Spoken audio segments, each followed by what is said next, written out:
And welcome back to Pokemon Team Videos. In today's Pokemon Team video comes from some egotistical ghost who asked the age-old question, what is Grand Moff Tarkin's Pokemon team? Now, Grand Moff Tarkin is a very odd one.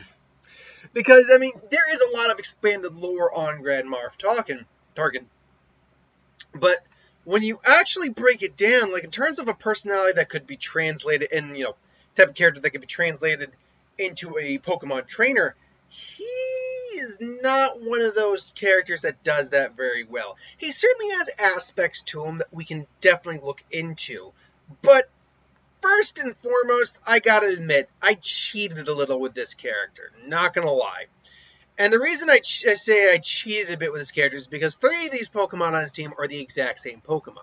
So, ultimately, what are those first 3 Pokemon? Let's actually get those right out of the way. Well, the first 3 Pokemon that all are the same are, if you'll give me 1 second here to fix that last one, Bisharp. And why Bisharp? Well, the reason for Bisharp is I ultimately wanted Pokemon that represent Stormtroopers. Now, I could have just put one on the team and be like, okay, he has a Stormtrooper on it. But no, he has like fleets and armies of Stormtroopers at his command. He's an extremely high-ranking officer in the Empire. It makes sense that he would have, units, squadrons, teams of Stormtroopers at his beck and call that would help protect him. Along, with, Vader and things along those lines. So, I like the idea of the fact that he has multiple Bisharp to represent that he has multiple Stormtrooper at his beck and call. Bisharp also, I think, represents the Stormtroopers fairly well. There is no true Stormtrooper Pokemon, let's be fair, but the fact is these are armored Pokemon. Stormtroopers wear armor. They are clearly designed after, warriors of some kind, and, Stormtroopers are soldiers. Now, you're not going to get a perfect one-to-one Pokemon comparison for a Stormtrooper, but I feel like for what we had here, this is good enough. So, now we get into the 3 Pokemon that are actually on his team. Now, one of the big aspects of Grand Moff Tarkin is his intelligence. He is a very capable, calculating individual. Look at what we saw in Rogue One, where he completely one-upped Krennic, took control of the Death Star, and basically made it, oh yes, this is my accomplishment, yay. So I wanted a Pokemon that was smart, but was also somewhat corrupt. Or not even somewhat corrupt. And I settled on, now I originally wanted Standard Slowking, but I actually like the idea of Galarian Slowking a little bit more. And I'm just going to shrink him down a little bit so he fits in so Bisharp isn't completely covered. Now, the reason I like Galarian Slowking a bit more here is the idea that, whereas Standard Slowking is still a water or psychic type, and it's very friendly, intelligent, all that, Galarian Slowking is a poison psychic type. So that poison really does help towards the idea of, corrupt, maybe not evil, because that would be a dark type, admittedly. I could have gone Malamar, I suppose, but Grand Moff is very manipulative, so you could have gone Malamar. And in hindsight, maybe I could have taken one of the Bisharps off the team and added a Malamar. But I like the fact that, despite the fact that it's a different typing and it is different in terms of the shoulder to control, it's still a hyper-intelligent Pokemon. Uses, makes potions, which, go towards the poison type. And it's one, you can just see it standing next to Tarkin on, say, a Star Destroyer or the Death Star, looking out the window with his hands behind his back like Tarkin does. Just, contemplating. I like this concept for Pokemon's team. So, apart from that, though, we need a Pokemon that represents that one of the few things that we can really look towards is his relationship with Darth Vader. Tarkin and Vader you could make an argument, Tarkin is one of Vader's few close enough to friends. These two actually have a lot of respect for each other and actually do have a level of, however you want to call it, care for each other. They consider each other, I guess you could say they're like work friends to some degree, but there's a lot of respect for each other. They hold that with both of each other. Both have earned each other's, loyalty and respect. That's why Vader actually listens to Tarkin, and follows his commands, because he actually respects what Tarkin actually, brings to the table.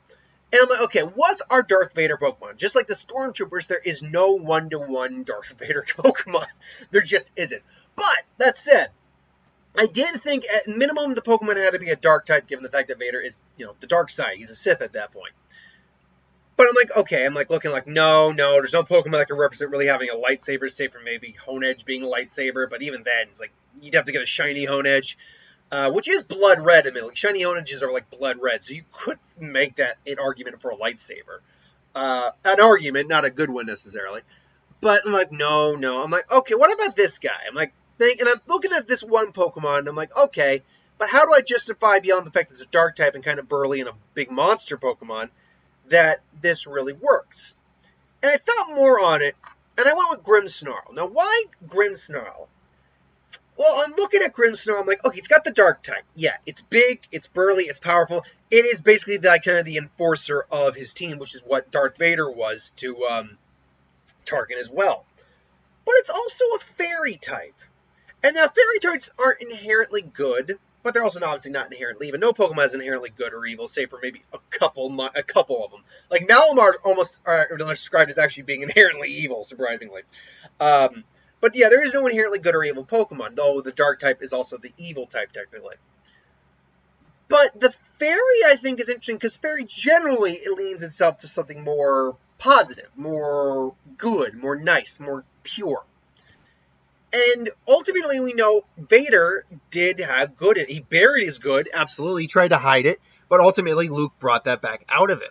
Luke was able to bring his father back to the light side of the Force and save his father. So I actually like the idea of that fairy aspect representing the light that was still in Vader, albeit smothered in darkness, smothered and covered in darkness. So there is your Vader Pokemon. But now we have our final Pokemon here. And this final Pokemon, this was a tough one. I'm like, okay, I want something, because the big thing we all remember Grand Moff Tarkin for is the fact he was in command of the Death Star, and he obviously took it from Krennic. Is there any Pokemon at all that can represent a Death Star Pokemon? I mean, there's some Pokemon that, in theory, have the capability of ending the world. And there's a couple legendaries that definitely could. I mean, hell, you got legendaries that affect the fabric of space and time. You have Arceus, who's a god, or Arceus, who's a god. Mewtwo, in theory, has the power to destroy the world. But there's very few Pokemon that actually have world-ending capabilities. So I'm like, okay, I could look towards any of this, but let's look towards something that just looks like it's a Doomsday weapon, basically. And I'm looking, I'm like, okay, this probably has to be this has to first off be, I think, an extraterrestrial Pokemon. It has to be a Pokemon that we know for a fact came from space, because while there is actually a good chunk of Pokemon we know came from space, the Clefairy line came from space, Elegum, I can never remember the actual gray alien-looking Pokemon from Unova. Deoxys came from space. Minior came from space. Ed's believed Solrock and Lunatone came from space. There's a lot of Pokemon that came from space. I'm like, okay, none of those really are Death Stars. Like some of them can be powerful, but nothing is like the Death Stars. Like, oh dear God, when you see it, you're like, oh, we're effed. And then I'm thinking, okay, what about Eternatus? Eternatus came from star space, we know that.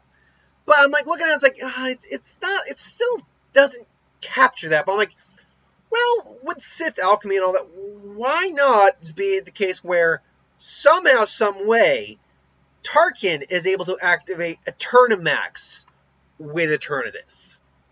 And you'll notice here I have the big, this picture isn't like the rest where it's an actual, like, clip picture. I tried to get something that would just float over the image, like, move, like I can just, it's just the picture that I can just move wherever, but I couldn't find something, sadly. But still, what about the Eternamax? Because when you look at the Eternamax Eternatus, that thing looks like a Doomsday weapon. It's a giant hand that, honestly, when you actually look at it, looks like it has eyes on it, which I think might be the case. They're just circling in the sky. It looks like it will fire a massive energy beam from that eye, from that hand face it has, and just wipe us all out.